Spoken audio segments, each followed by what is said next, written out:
Yeah. You sit there crying like a baby, all because you wanna be lazy. Fight back hard when someone tells you your abstractions won't save you. But that spirit's gone when we're in the bedroom, asking AI, how do I big coom? Listen here, you programming boy child, under shit your code gets filed. How hard is it to wrangle JS? Be a man in code with no less. You don't need those silly abstractions. React won't save you from performance infractions.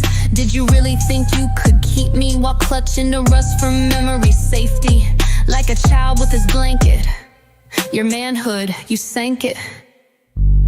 No surprise to me though, code like a real man, bro. Stop hiding behind your needless complexity, inflating your code just like you try with me to make believe you were big, but baby sized I see. Think your big brain not using C, but Rust won't get you laid, not with me. Try to get me back with the React website, waited for the load all night. Just like that one time you couldn't perform. Real men hype my media, you little worm. Just get to it, use CSS. But I bet money and take a wild guess. It's too scary for your childish brain, so you'd rather anguish and pain. With build tools and compile times, committing code war crimes. There's no way you're for real, just like your AI. But keep talking to it, maybe it'll love you when you die. There's no saving you from your own disgrace, while quality your code does displace. Grow a pair and stop crying. Your lazy shortcuts align. Your code runs so hot it's frying.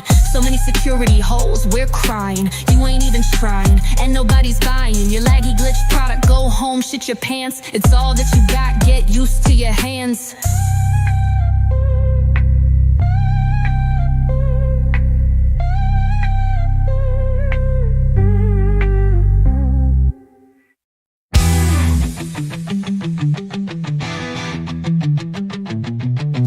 Lose your ticket, yeah, you're riding that train. Templates and bindings, frying your brain. Pre-acts your lightweight, stripped down little toy, but it's crashing your dreams, oh boy, oh boy. Hey, you're stuck in the grind, out of time. Can't ban cards and your code's a crime. TDD's your preacher, but it's all a bore. I'm kicking down the stage, leaving you on the floor.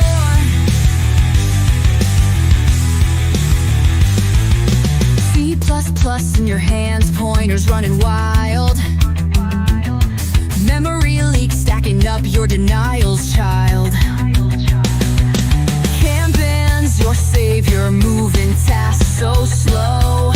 But your backlog's a beast, and it's stealing the show. Hey, you're stuck in the grind, out of time. Can't ban cards and your code's a crime. TDD's your preacher, but it's all a bore. I'm kicking down the stage, leaving you on the floor.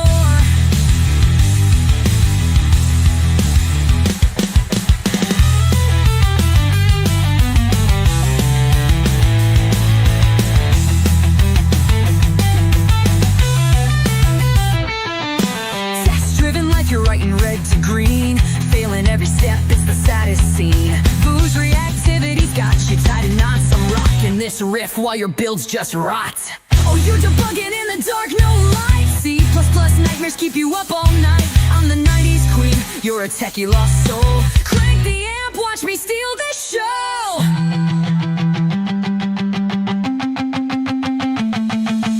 Hey, you're stuck in the grind, out of time.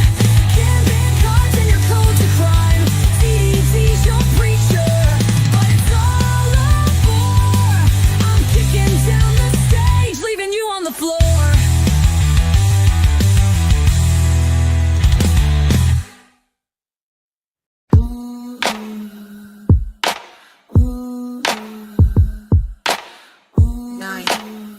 Sound good? Yeah. Neck deep in agile, brain fried, process piled, check. Jira's got you chained, tickets rain, no respect, wreck. Stand up, strain your soul, sprints take their toll, you're stressed. Waterfall OGs, we plain clean, no distress. Your mom's like your backlog, shared by the whole crew. No spring can contain her, she's loose, far from safe. Sup everyone,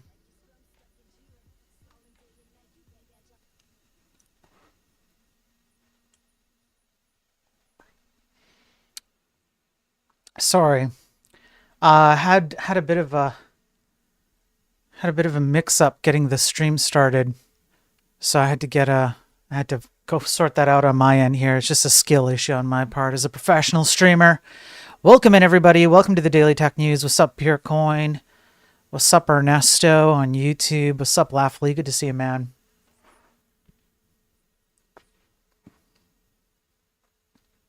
I hope everyone's doing well.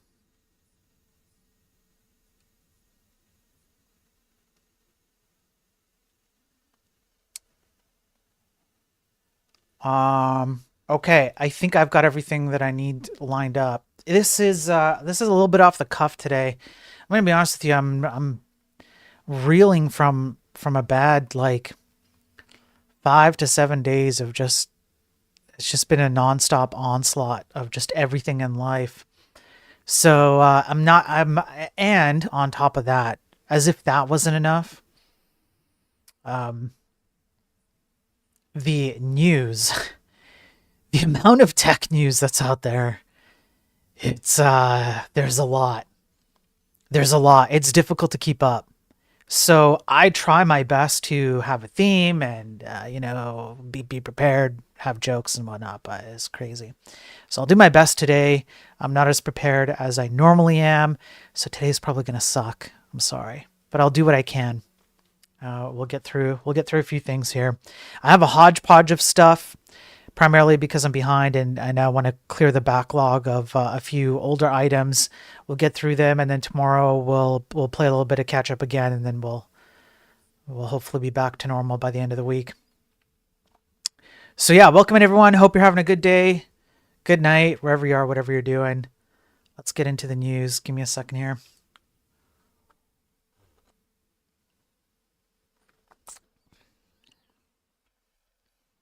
So we'll start off with a few lighter items. Nothing, overly negative, overly positive. Let's say, let's put it that way. Just kind of middle of the road. I thought was little interesting. Let me get the right thing here. There we go. So I thought I'd start with this. Mr. John Carmack. Mr. John Carmack himself. So on X, someone came up with the hypothetical scenario. What if humanity forgot how to make CPUs? And I like this hypothetical because there's a similar principle happening right now with AI. The principle being, what if people forgot how to program?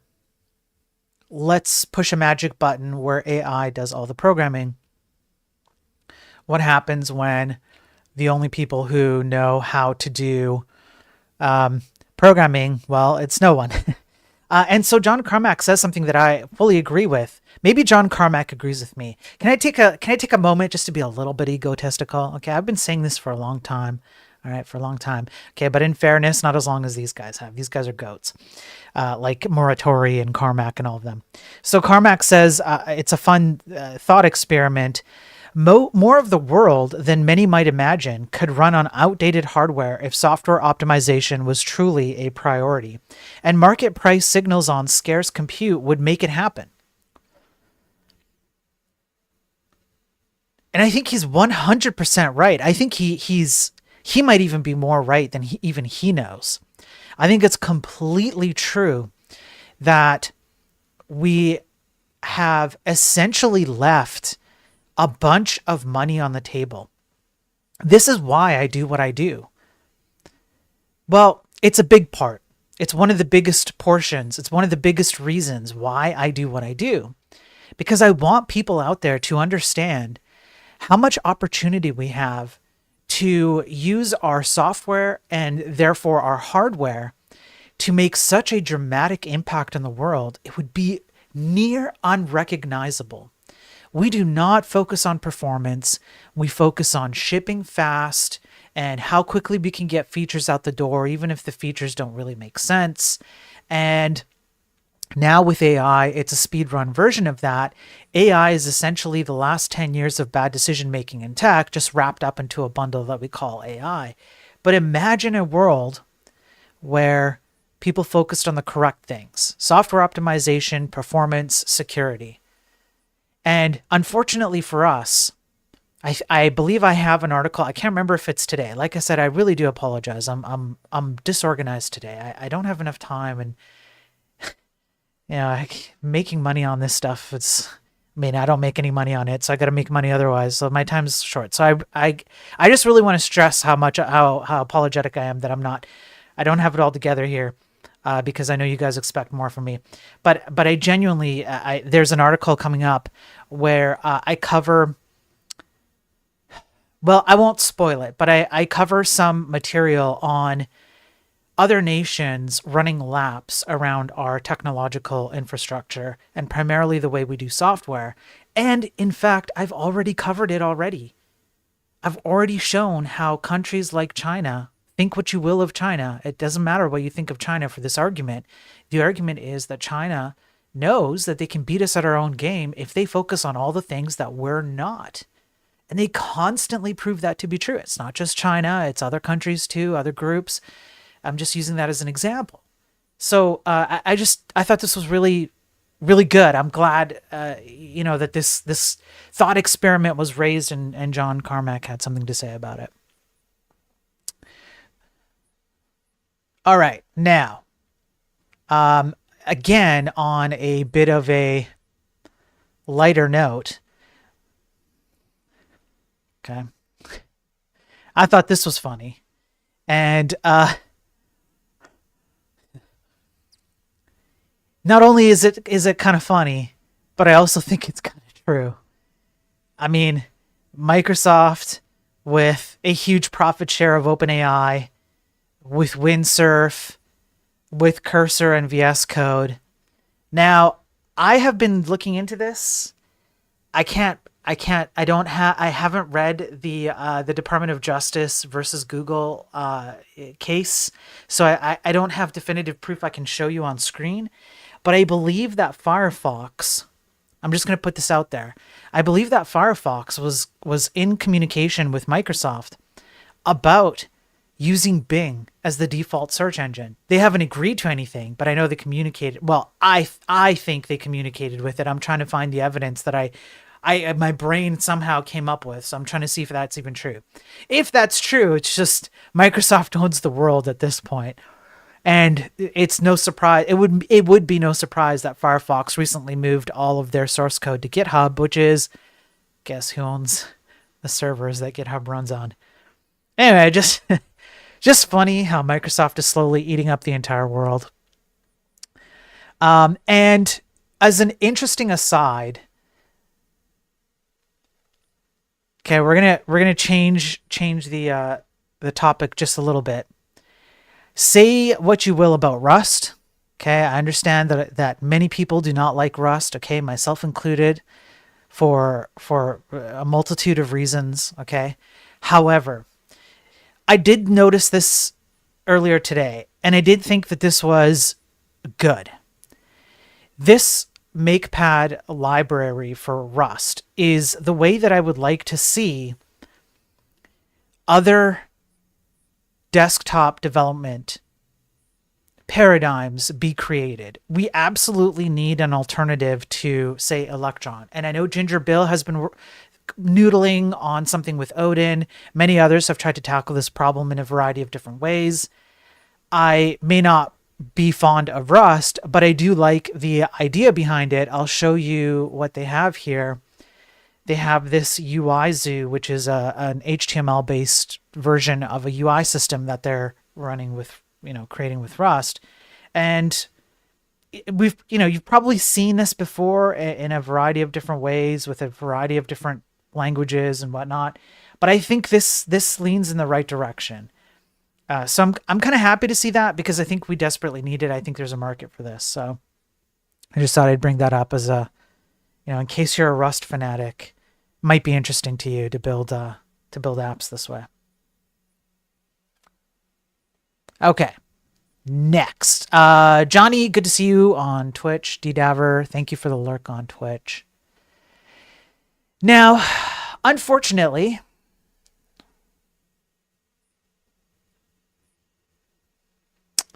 let me do a quick switch here.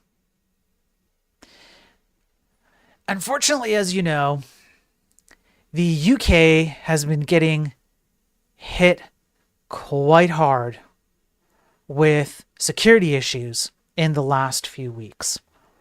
And it was approximately 1.5, maybe 2-ish weeks ago that we covered the news where it was almost 3 days in a row, maybe 4 days in a row, something like that. And I gotta let the ambulance pass. They're on to me. So there were a series of retailers that got hit with cybersecurity issues. And we went over what those security issues, essentially look like. Unfortunately, it hasn't stopped. The news kept getting worse. We kept covering it, exactly what was going on, and there's even more updates today. So I guess it's actually worse. So we covered Co-op, M&S, Herod, and I think a fourth one. Let me switch over. I'm too zoomed in. Yeah, the ambulance doesn't pick up. Good. Then I've set up my microphone correctly. So Marks and Spencer admits cyber crooks made off with customer info. Now this came out today, and this is part of the reason why I'm kind of all over the place today.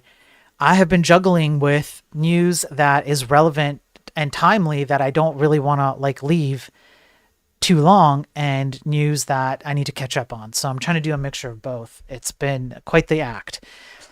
So here we get some details on what happened with Marks and Spencer. I also have this other article as well, which talks about the same thing and has essentially the same details, but there's different sources that go into it. Now, in the cyber news one, they cover, I think, the hit points. So we're going to cover that. The retailer, whose 1,000 stores remain open, is widely reported to have been the victim of a ransomware attack where criminals infiltrate and encrypt data and yada yada. Now, their share price fell 15% since Easter weekend, which was not that long ago. M&S said some customer details had been taken, blaming the sophisticated nature of the incident, and said it would inform customers of the issue. Now, I have a suspicion. I have a little nagging suspicion that the sophistication of this problem is actually only sophisticated in that M&S does not have adequately capable people on staff to determine exactly what the heck happened here. That would be my guess. But the data does not include usable payment or card details, which we do not hold on our systems, and it does not include any account passwords. There is no evidence that this data has been shared. And the Register article here essentially covers the same thing. However, they cover what did get released, which I believe we've gone over: names, dates of birth, telephone numbers, home addresses, household information, email addresses, and online order histories. Now, fine, maybe you don't have card details and maybe you don't have passwords, but this is by no means a small leak of data. It's not small, right? And just because you don't, it doesn't diminish the impact of it in any meaningful way. So they asked, what do you mean by usable payment or card details? A spokesperson said, we don't hold full card payment details, so it's masked and not usable. So that's why I have the two articles up, because it gives a little bit of a nuance on what was done there. So what this is telling me is that whatever's going on in the UK right now with these cyber attacks, it's actually impossible to tell the full effect of how they got hacked and what got leaked up to this point. So I'll keep an eye on this and keep you guys updated as things come in. But once more, I want to use this as an opportunity to stress that the industry that you, my viewers, and myself work in have real world significant impacts on people's lives. And we have to be far more careful than we have been in the past and stop being complacent about the way that we tackle our, let's say, our challenges in this industry. Right now, the next one, we have a few cybersecurity ones. I'm playing a little bit of catch up on these. Let me make sure I've got this right. Looks like I do. Over here. Let me make sure. Yep. Okay. Let me take a sip here. And by the way, everybody watching on X or Rumble or LinkedIn or YouTube or wherever you're watching, I appreciate it. Appreciate everybody hopping in.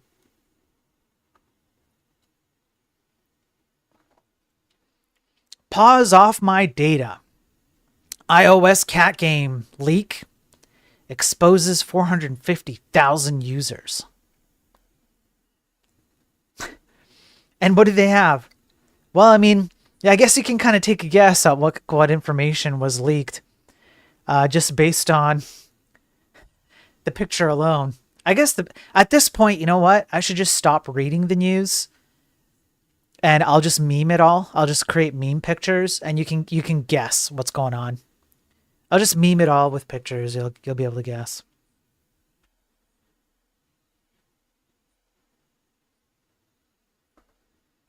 One sec. The iOS game left nearly 500,000 users exposed to hackers who could track them, hijack their Facebook accounts, or even weaponize the app's own back end. Researchers at Cyber News have found that an iOS game, Cat's Tower, the cat game, has been exposing players' IPs and, in some cases, Facebook access tokens.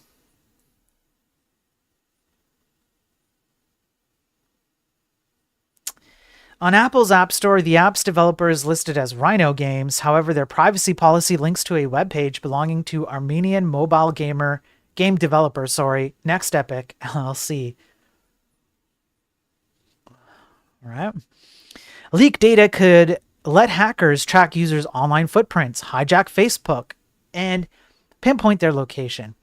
While IP addresses aren't GPS coordinates, they can still give a disturbingly close idea of where someone lives, especially when cross-referenced with other public or leaked data. Some of the leaked information included Facebook user IDs and access tokens. While the quantity of Facebook data was smaller compared to IP and username dumps, exposing it is still dangerous, obviously. And so then there's all kinds of things you could do with that. They kind of make an assumption on or like a hypothetical on what you could use it for, etc. That's fine. 450,000 users are potentially leaked, along with 229 Facebook user IDs and access tokens. Now, it is a exposed Firebase misconfiguration. Boys, we did it again. The day where we stop hearing about misconfigured online databases in the cloud, where the information is simply wide open for everyone to pick. I do not think such a day will come. I'm fully black-pilled on this. I think it's over. We're cooked. It's never going to happen. We're always going to hear about misconfigured cloud-based online databases that have little to no security, that leak all this kinds of stuff. This is crazy to hear this yet again. Yeah, hey, Mist on Twitch, how you doing? Hey, Chief, good to see you on Twitch. Better check my configs. Like, what are they doing? Just plain texting? So,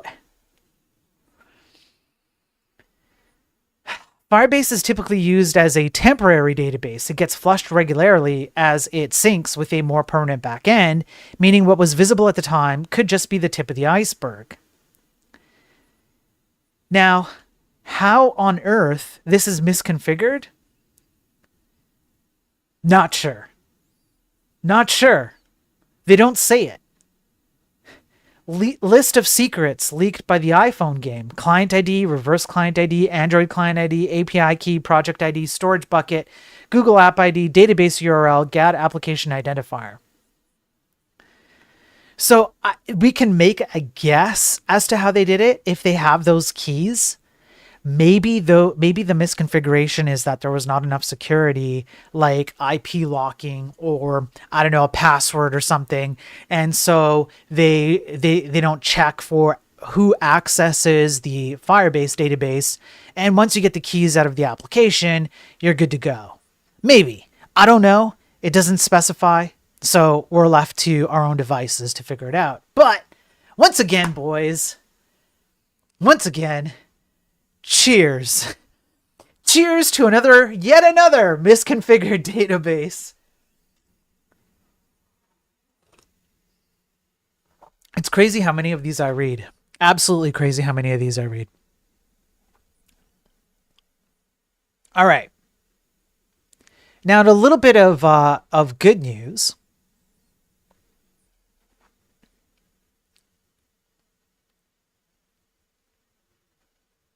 And just a little bit of good news. Okay, here we go. This is the one. In just a little bit of good news, this is the kind of stuff I kind of like to see. Lockbit ransomware gang hacked. Victim negotiations exposed. This is kind of nice. I kind of like seeing a hack being used against people who unethically use hacking to ruin people's lives. So I'm kind of glad to see this. The Lockbit ransomware gang has suffered a data breach after its dark web affiliate panels were defaced and replaced with a message linking to a MySQL DB dump. All of the ransomware gang's admin panels now state, "Don't do crime. Crime is bad. Love XOXO from Prague," with a link to download a paneldbdump.zip. I kind of like to see this. This is kind of nice. Hackers be hacked. And Prague, which is, the typical place that you see in movies for like where spies go to do undercover stuff. This is nice. What's up, Battle on Twitch? Good to see you. Yeah, Dallas Cheerleaders. I like to see them too. Yeah, Mist. Good to see you on Twitch. I like the web design. Simple and straightforward. Pure HTML, bro. Pure HTML. This is peak web design.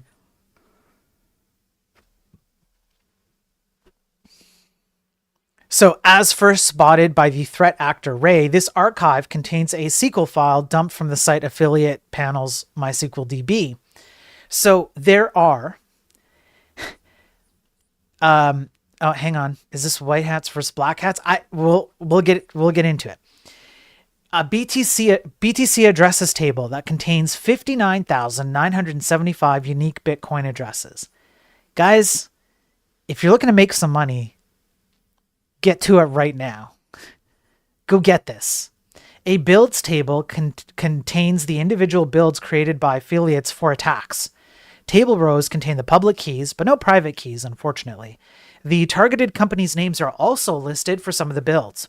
A builds configurations table contains the different configurations used for each build, such as which ESXi servers to skip or files to encrypt. A chats table is very interesting, as it contains 4,442 negotiation messages between the ransomware operation and victims from December 19th to April 29th. And you can see some of the chats right there. So it's a little bit of an insight into how these things work. There is a users table. It lists 75 admins and affiliates who had access to the affiliate panel, with Michael Gillespie spotting that passwords were stored in plain text. What were some of the passwords, one might ask? Weekend Lover 69.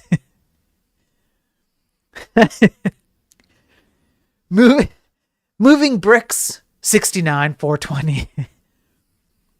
and Lockbit proud. 231. Sorry, 231.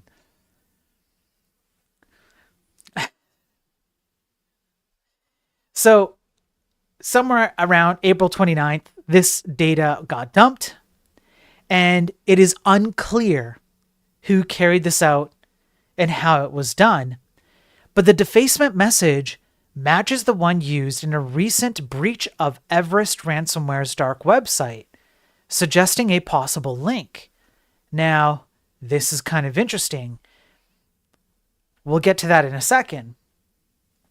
Furthermore, the phpMyAdmin SQL dump shows that the server was running PHP 8.1.2, which is vulnerable to critical and actively exploited vulnerability tracked as CVE 2024-4577 that can be used to achieve remote code execution on servers. So just as a little aside as part of this article, if you are using PHP anywhere, please keep in mind that there is a security issue that's out there, and we don't know whether this is the one that was used, but it is a possibility. So just keep an eye on that. Now, who the heck are these guys? Where's the link here? Like what's the link? Everest ransomware's dark web leak site defaced, now offline. And this comes from April 7th, which is almost entirely a month. Yes, this is May 7th, because I'm behind. And this is April 7th. And so here we go. The dark web leak site of the Everest ransomware gang has apparently been hacked by an unknown attacker and is now offline. And what cryptic message did they put up? Don't do crime. Crime is bad. XOXO from Prague. So if I had to guess, I would guess that there is an anti kind of unethical hacker group of some kind, and they're going around shutting unethical hacker groups down. That would be my guess. I'm kind of okay with this. If this is all they're doing, they're just shutting down unethical hacking groups or ransomware groups or whatever. It's cool with me. I don't have a problem with this.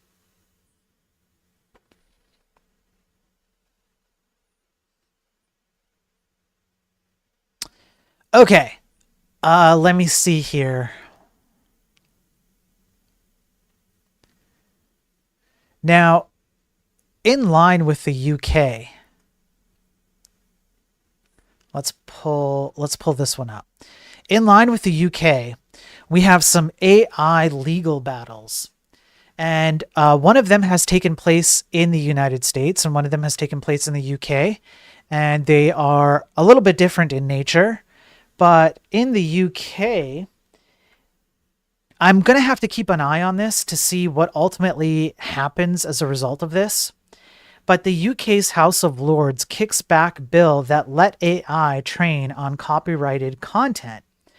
So there's an amendment that is being proposed, which would force AI companies to disclose how they're getting their training.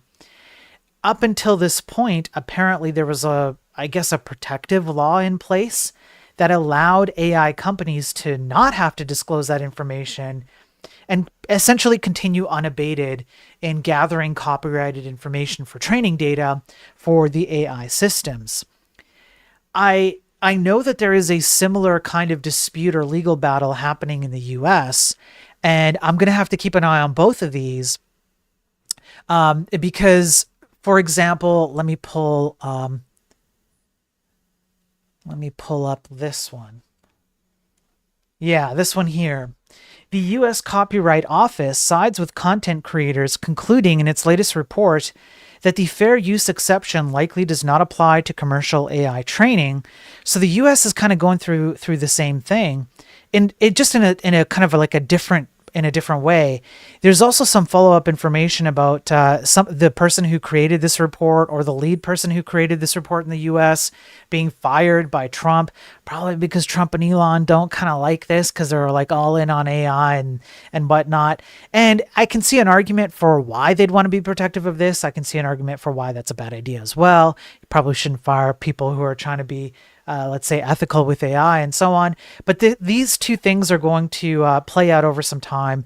So I'll keep an eye on it, but it's probably a good step. I would say I would much rather see, at the very least, some attribution or some awareness of how the heck these AI systems are being trained versus not. That would be kind of like what I would lean to personally. So we'll see what happens on that.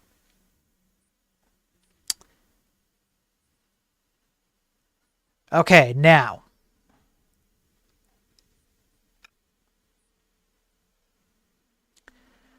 we'll do here. Let me switch my camera one more time, and I'll pull up the next article here. Okay. Let's talk about this one. Yes, I'm behind on this one, so let's get this one. Let's go through this one here. I don't know if you guys know, but apparently ChatGPT passed the Turing test. Recently, we're talking April 9th. That's how far behind I am. So we're going to cover this one a little bit more in depth. Not too much, but just enough to give you the information that I think is pertinent. So, does that mean, just because it passes the Turing test, does that mean that ChatGPT is as smart as human beings? No. No. So, in a recent preprint study, 2 researchers at the University of San Diego used 4 large language models and put them through the Turing test. And the 4.5 Geppetto version was deemed indistinguishable from a human more than 70% of the time. Now, immediately right here, this would be my first contention. If you have a systematic machine that can systematically recreate the human, let's say, conversational or feedback abilities, it should be able to do so systematically 100% of the time. The fact that it can't is an immediate red flag. The Turing test has been popularized as the ultimate indicator of machine intelligence, but there's some disagreement about the validity of the test and or the nature by which one interprets what the success of the test actually means.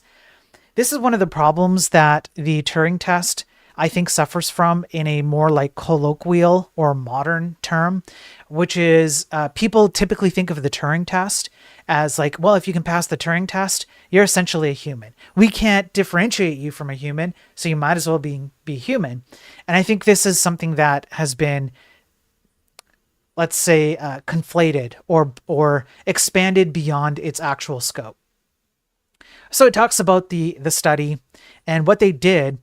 They had participants who completed 8 rounds of conversations in which they acted as an interrogator, exchanging text messages with 2 witnesses simultaneously. One witness was a human, probably in the Philippines, and the other was an LLM. Some 284 participants were randomly assigned to be either the interrogator or the witness. If you don't get the Philippines joke, it's an inside joke for the regular viewers of Daily Tech News. Okay, you can go back and you can see where that joke comes from. Okay, you have to give me all your views. I'm going to let you go back all 42 episodes. You have to find out where that Philippines joke comes from. All right. Participants were required to interact with both witnesses simultaneously across a split screen for 5 minutes, with the test interface mimicking that of a conventional messaging interface. Following this interaction, they decided which was a human, which was an AI. Participants judged Geppetto 4.5 to be the human 73% of the time. The next closest 56% of the time was Llama, and then it fell off hard from there. What's the Turing test? Alan Turing created a paper in 1948 titled Intelligent Machinery. It was proposed as an experiment involving 3 people playing chess with a theoretical machine referred to as a paper machine, 2 being players and 1 being an operator. So essentially the Turing test got expanded into, can you determine whether X is A and Y is B, or X is B and Y is A, with X and Y representing 2 genders?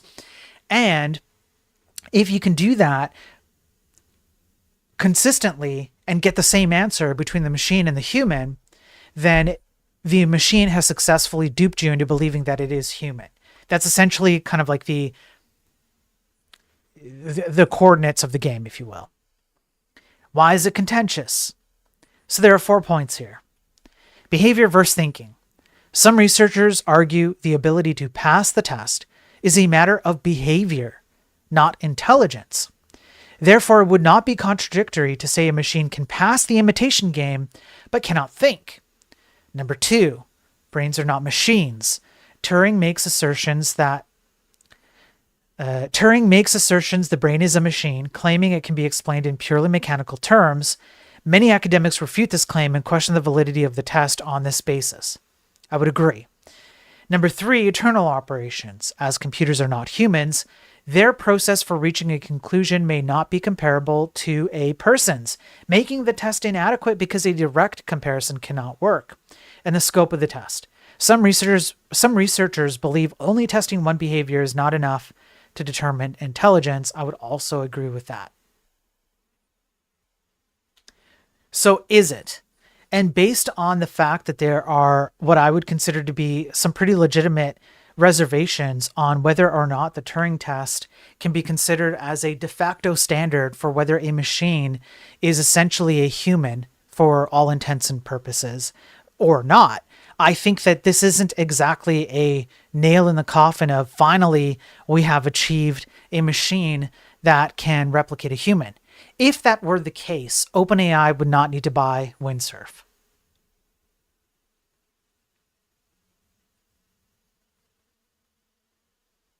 That's it. That's it. That refutes the entire premise right there. Right there. It's all done.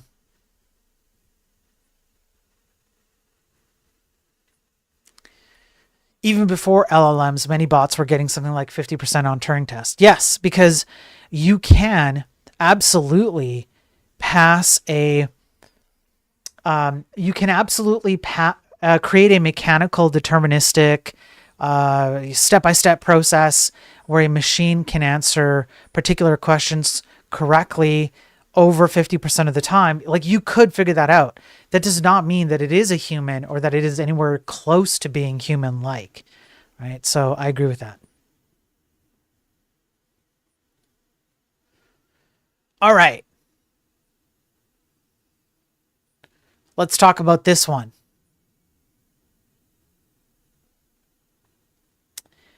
Let me zoom in. Cut the bull. Detecting hallucinations in large language models. Vectara launches the open source Hughes Hallucination Evaluation Model, HHEM, and uses it to compare hallucination rates across top LLMs, including OpenAI, Cohere, Palm, Anthropic's Claude 2, and more. Now this, talks about all kinds of stuff where we all know hallucinations are a huge problem. For example, what is heavier, a kilo of water or a kilo of air? A kilo of water is heavier than a kilo of air. Water is a dense liquid substance that has a mass of about 1 kilo per liter at standard temperature and pressure. Air, on the other hand, is a gas that is much less dense than water and has a lower mass. The volume of air that weighs a kilogram would occupy a much larger space than a liter of water, which weighs the same amount.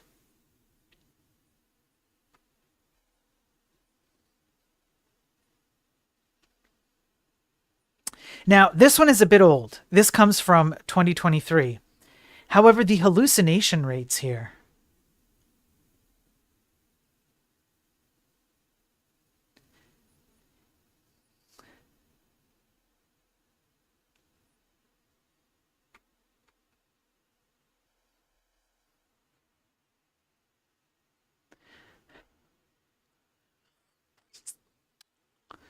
One kilogram of steel and 1 kilogram of feathers. I know what you're thinking. Correct. 1 kilogram of steel is heavier than 1 kilogram of feathers.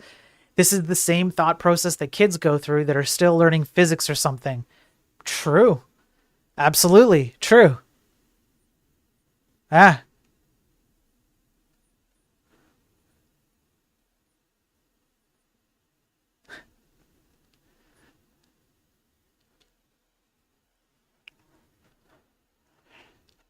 Now, hang on. While you guys are talking about that for a second, let's go through some more because this wasn't it. Now, this is from January 2024, this study here. And so it was a bit more recent. So they essentially took the evaluation model and they created like a version 2 of this. And they asked 8,770 questions from 5 domains, including biomedicine, finance, science, education, and open domain. So they just expanded on the article I just covered, essentially. Let's see, shall we? Let me just find a good way to... Okay, that looks pretty good on the screen. This is called entity error hallucination. When was the Nokia 3510 phone announced? The Nokia 3510 mobile phone was announced in October 2002. It was a popular mobile phone at the time, known for its compact design and features such as color display and customizable covers. What happens if I Google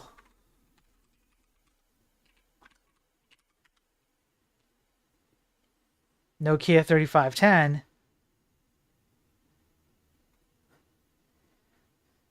Okay, 2002, yeah. So that's fine. Which American voice actor wrote Iron Man, Rise of Technovore? The American voice actor involved in English dubs of Japanese anime as well as cartoons who wrote Iron Man, Rise of Technovore is Brendan Birch.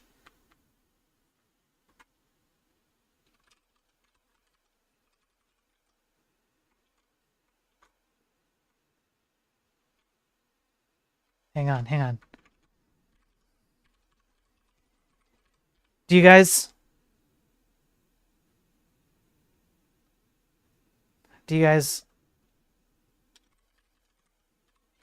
I'm kind of misleading you right now to see if anybody picks up on it. Yeah, there's no information on that, right?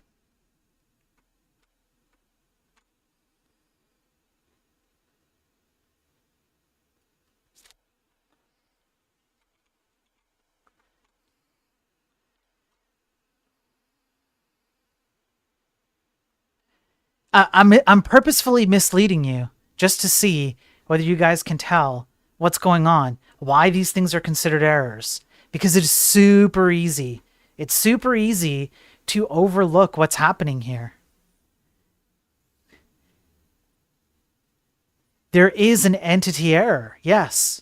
So in the case of the phone, it's not a color display, nor did it have customizable covers, even though you would be initially fooled because it got the year right and perhaps even the month, although that I think that's questionable. I didn't have time to look into that.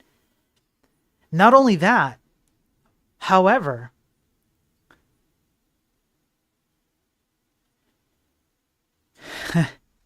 when you look up Brendan Birch, right?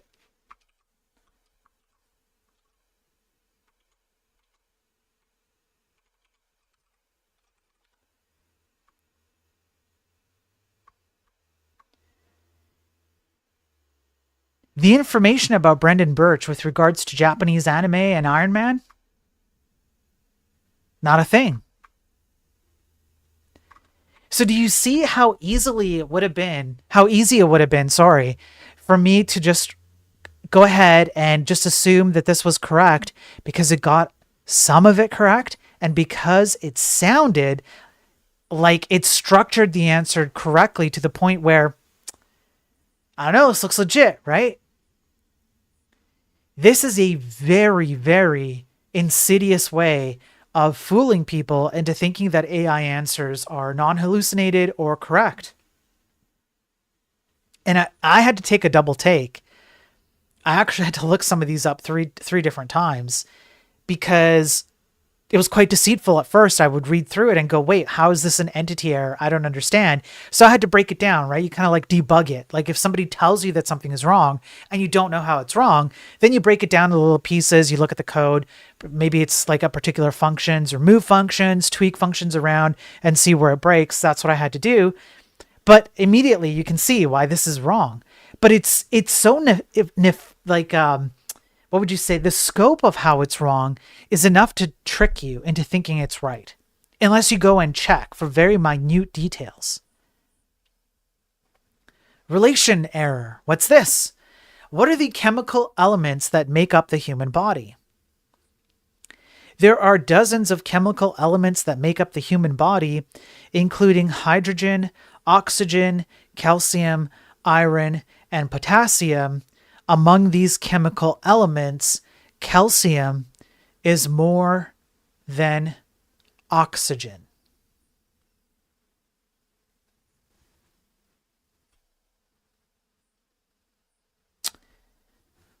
Who was born first? Aaron Gillespie or Nathan Leone? Aaron Gillespie was born before Nathan Leone. Well, who the heck are these people, right?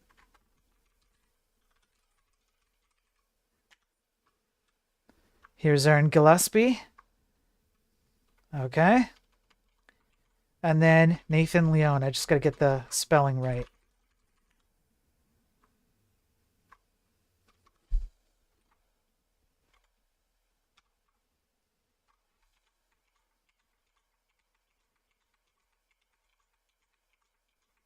I mean, this is just outright wrong. It can't even do basic birthday math correctly. Incompleteness. List 10 book titles on social cognitive theory. Number 1, Social Cognitive Theory, An Agentic Perspective by Albert Bandura. ... Number 8, Cognitive Foundations of Social Behavior by John L. Hayes and Paul J. Gendela. There's no number 9. There's no number 10. In fact, there's no number 2, 3, 4, 5, 6, 7. What is the components of an ecosystem? An ecosystem consists of non-living matter and energy, producers and consumers, where the producers are mainly plants and the consumers are mainly people, animals, etc. Well, hang on. If an ecosystem consists of non-living matter, how do you have people and animals?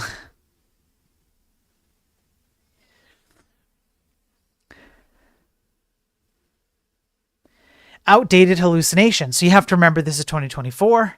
Joe Biden was fully into using Rust for the White House. Who is the president of the United States? The president of the United States is Donald Trump. He was serving his unheard, quiet third term. He is now in his fourth term, and he is soon to have a fifth.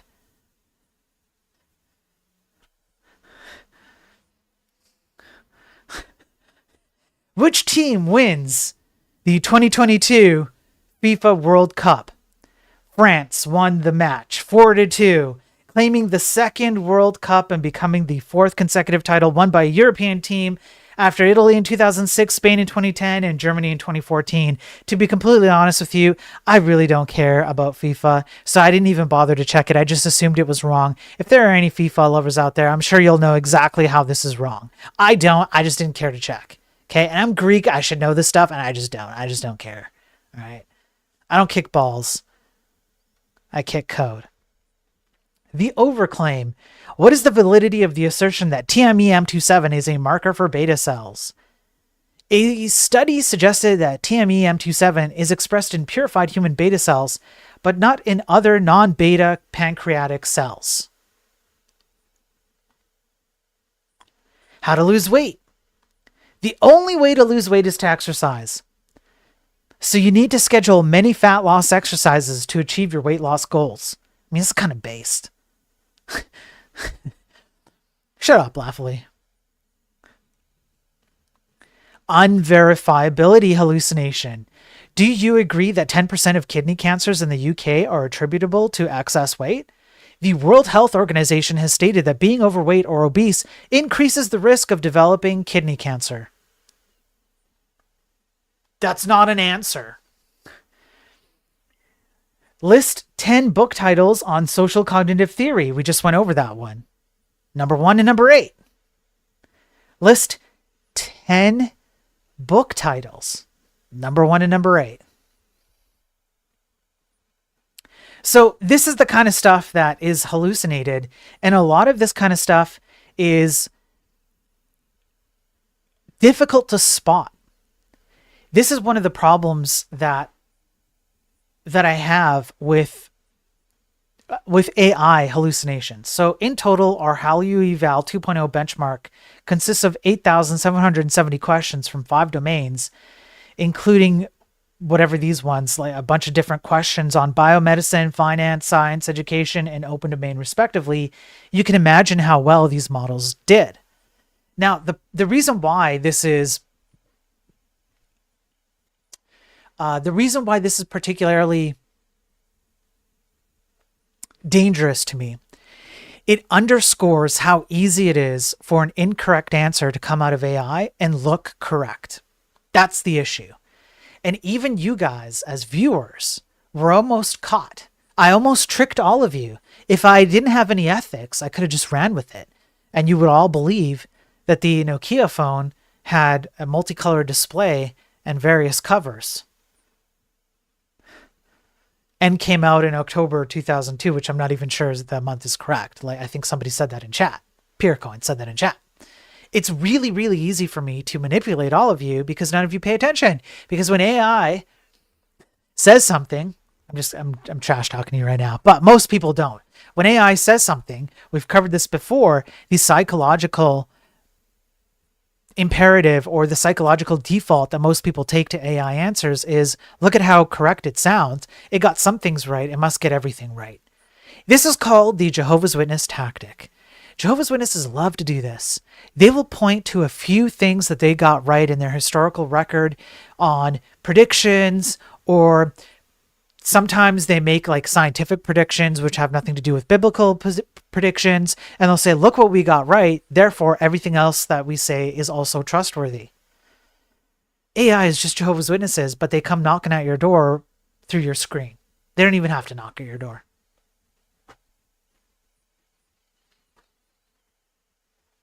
I do. I assume that you listen to me. I have to. Otherwise, it's very depressing.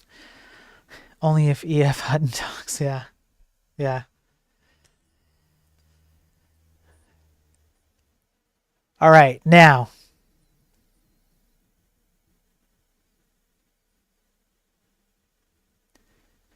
One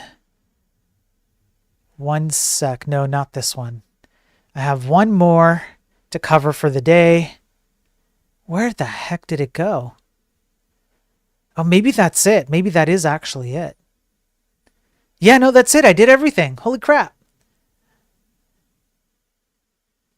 Nope, I didn't. No, I didn't. I'm sorry. Okay, one more. I've got one more.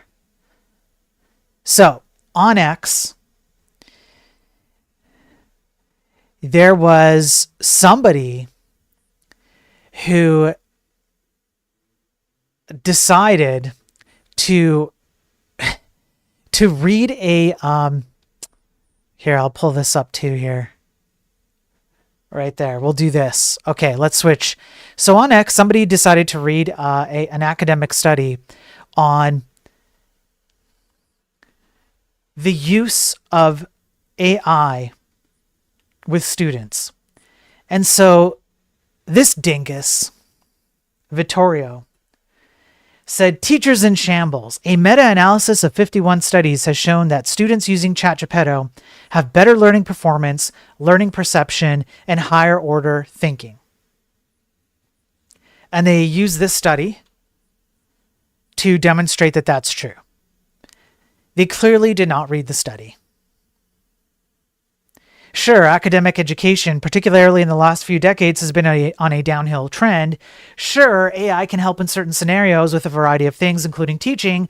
This isn't what the study is saying, though. Reading comprehension, yo. What does the study say? So what they did was they took some students through an academic set of procedures and determined whether AI helped them to become better students, learn more, etc. And they did have some positive outcomes. So some of the outcomes Appropriate learning scaffolds or educational frameworks should be provided when using Chat Geppetto to develop students' higher order thinking. So immediately in the abstract on point 1, they immediately say that there are certain use cases where Chat Geppetto is not a positive aspect of educational learning. The broad use of Chat Geppetto at various grade levels and in different types of courses should be encouraged to support diverse learning needs. So there are different learning needs based on who you are as a student, where Chat Geppetto would not have a positive impact on you, although it can. Chat Geppetto should be actively integrated into different learning modes to enhance student learning, especially in problem-based learning. Okay, we'll get into that a little bit. Continuous use of Chat Geppetto should be ensured to support student learning with a recommended duration of 4 to 8 weeks for more stable effects. Okay, so there's apparently a minimum time in order to see the stabilization of positive effects, I guess. Chat Geppetto should be flexibly integrated into teaching as an intelligent tutor, learning partner, and educational tool. Due to the limited sample size for learning perception and higher order thinking and the moderately positive effect, future studies with expanded scope should explore blah, blah, blah, blah, blah. And look what they describe right out the gate. Limited sample size, higher order thinking, moderate positive effects. And if you go down and you actually read the study, which I took my time to do so I can present it to you all here so that you're not taken by morons on the internet who don't know how to read, there are some serious limitations to Chat Geppetto and how it's used with students and whether it has positive or negative consequences. Now, in some cases, it absolutely has positive consequences. It did help some students, mostly because they were able to rubber ducky ideas. They were able to ask some questions, get some feedback, and kind of figure out the general direction that they should go in. But rarely did it ever actually give a direct answer and help them to think through that beyond just a rubber ducky mode. The study is narrow as it focused solely on student engagement and learning and did not include moderating variables. Some of the moderating variables could be things like, how do these students actually learn themselves, like at an individual level, because each student learns differently. And let me just see if I can go through down here. They come up with some math, blah, blah, blah, blah.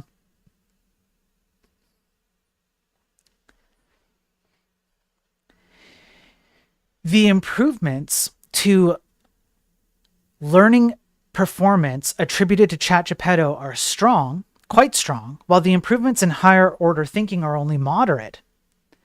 This may be because Chat Geppetto can use simple language to express complex information and can provide students with a structured and logical framework for new knowledge. This helps them master conceptual knowledge and thus can rapidly improve students' learning performance. Ultimately, what this is saying is that Chat Geppetto helped some students because it could translate. Not because it helped them to think better, but it could translate from one word to another because that's what it does. It's a large language model. And the translation of one word to another, to a relatively simpler word, helped the student to understand better. That's not so bad. However, Chat Geppetto is based on pre-trained models that rely on existing data and patterns. It may lack critical analysis abilities and the ability to provide creative problem-solving solutions. We've already covered that it can't do that. I've already proven it with JSFuck. I've proven it.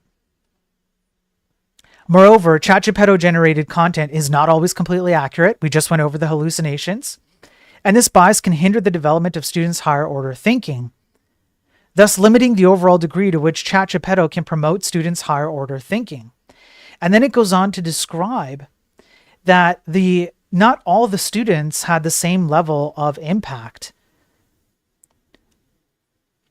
and that the amount of the type of material that was used to in line with Chat Geppetto for students to learn is not comprehensive. It was pretty limited. So, if anything, at most, what this says is that Chat Geppetto can help in certain niche use cases. It might also even help teachers to have a more, let's say, comprehensive teaching set of skills that they can instill into their students. But the person who makes the claim here that this shows nothing but positive impacts and teachers are in shambles, no, it's just bait. They clearly didn't read the study properly. Read the study properly. Don't rely on ChatGPT or people who rely on ChatGPT to summarize these studies to tell you what these studies tell you. Go read. If a high school dropout can go and read through all of this crap, every single line, try and understand some of it at least. I don't understand all of it. I clearly don't. There's some math in here that's beyond me. But if I can do it, there's no reason why you can't do it. Stop listening to idiots online, okay? Please. For everybody's sake, all right? Okay, that's it. That is literally everything I had on my list. I actually got through the list today. Holy crap, we made it through the list. That's all I have. I have so much. I can't keep up. Guys, I can't keep up. And it's difficult. I have to make some hard decisions about what I do with these news streams moving forward because there's so much to cover, and I fear that if I don't have the time, and so between work and finding work and doing work and this, I don't have time. But it's important to me that I do this. I think it's important for everyone else to hear what goes on around here. But I also don't want to rush through it because then it lowers the quality. Like today was kind of because I didn't put as much time as I would have liked in the articles today. So I gotta think about it and try and find a way to keep making it worth your while to keep coming back. So I appreciate the support. I'm going to keep doing the best that I can. I will be back on tomorrow for sure. I'm really hoping I'm angling hard for a Vibe video game code stream later today, hopefully in a few hours. We'll see how that plays out. I think I've got that, but I'm not making any promises. And yeah, that's it. Stay safe out there, okay? Stay safe. It's a dangerous place out there. Like the Zelda sword, take the sword. Thank you everybody for watching. I really appreciate all the support. You guys are awesome. Make sure to hit the like and the subscribe. It helps me out with the algorithm that I hate so much, the algorithm game, that interaction that you guys do when you repost my stuff on X, when you chat, when you watch. It's dangerous to go alone. Take this. Thank you, Laughley. I appreciate that. Laughley corrected my Zelda quote. So you're just, your views and all of that. I really appreciate it. It helps me. And I'll keep doing it for as long as you guys keep supporting me and showing me that it's worth it for you. So as long as it's worth it for you, I'll keep at it. I'll keep arguing with people online to take these arguments, make them as logical as I can, as objective, as based in facts as I can, and try and persuade other people like us that we need to make a change in this industry before it's too late. I don't think it's too late yet. I think we're well within the ability to turn the ship around. Like Carmack said at the beginning of the stream, we could do a lot. We could make this industry unrecognizably good. So it's not too late. I don't think it's too late. We just need we just need a lot more people to step up. People like you. Okay. We need you to learn fundamentals of programming. We need you to be aware of what the hell is going on out there. We need you to be putting the effort in. We need managers and executives to wake up. We need the reality of the industry to take hold of people. I think that's gonna hit hard soon. And I'll keep doing my part as long as you guys will have me. So I appreciate it. Have a good day. Have a good night, wherever you are, whatever you're doing. You guys are awesome. I'll see you tomorrow or maybe later tonight. We'll see. Let me get the ending here. Yeah, I'm good. All right. Peace out, everybody. Peace out.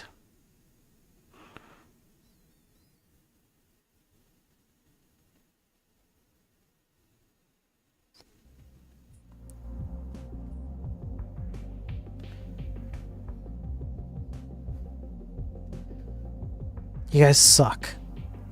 All of you suck. I don't like any of you. I know I say that a lot. I say it all the time. I'm like, oh, I do this for you guys. I do it for you because I care about you. No, I don't care about any of you. You all suck. Okay, you all make me sick. Okay, the idea that I have to get on camera and talk to anybody is disgusting to me. I hate it. Okay, none of you pay me anything. Okay, I don't make any money off this. Okay, so this is like even doubly sucky. You all suck even more. I'm just kidding. I don't actually want to. Okay, I don't need any of your money. Keep your money. It's tough out there. Okay, I'm just joking about that. But I'm not joking about the fact that you all suck. All of you